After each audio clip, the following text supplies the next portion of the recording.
All right, so in this video, I'm gonna be showing you guys how I use Legos in my history class. Now, even though this is gonna be more specifically towards how I use them in a history class, Legos can definitely be used in all sorts of different classes to build stuff, right? The kids really, really enjoy it. So let me show you guys how I use it. So first, some of the setup.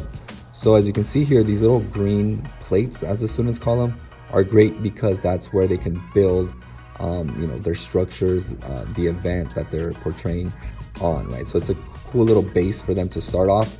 So the way I separate the Legos themselves is into little bags, like you can see here, for the different groups, right? So I try to divide it up as much as possible. So I actually do groups of 4 now, when I used to do groups of 6 when I had less Legos. So Legos are perfect because they can be used to build anything, right? Especially the creative, classic Lego sets. So those are the ones that you're gonna wanna get if you want them to use them for all sorts of different things, right? Now, I don't just have the students build stuff. I also make it like a little assignment, right? So that assignment that I use, the template that I use, could be found in the description of this video. And it's pretty simple. So I got this from a Facebook group, I believe, this little template that I have here. So the one that I did that you're seeing here is the causes of the revolution, okay?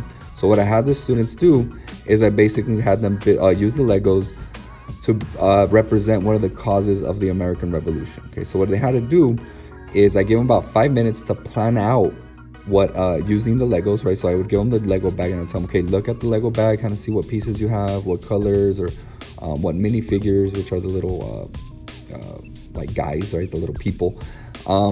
So I would tell them, look at which ones you have and try to think of how you can use them in that event, right? Or what event could be easily portrayed by the Legos that you do have, right? So it's kind of random. So they had to choose an event. And then what they did is they answered these questions, right? So again, the first 5 minutes, they came up with an idea that they're gonna do and start answering the questions, right? So as you can see here, it's pretty simple questions like describe the event that you chose. How did the event lead to the American Revolution? Was it a good idea? Do you think this event was a good idea? And at the end, when they're done building, they're supposed to take a picture and put it on the next slide, right? So it's pretty simple the way they did it. I also tried something different today, which was I had them present to the class. So just a super short presentation, and not so much to present like the information of the event, but like the way that they build, right? So obviously they don't have all the perfect pieces that they could that could be used in a Lego set in order to portray the event, right? So they had to get very creative, right? So I had some people build humans that are people that weren't the little minifigures, right? So they just put like a couple pieces together and they're supposed to represent a person, right? So just the red bricks were meant to represent blood, right? So they had to explain a lot of this because of course it's not a perfect Lego set for like the Boston Massacre, right? So they had to represent it in their own little unique way in order to represent that event, right? So I got some pretty cool ones, especially the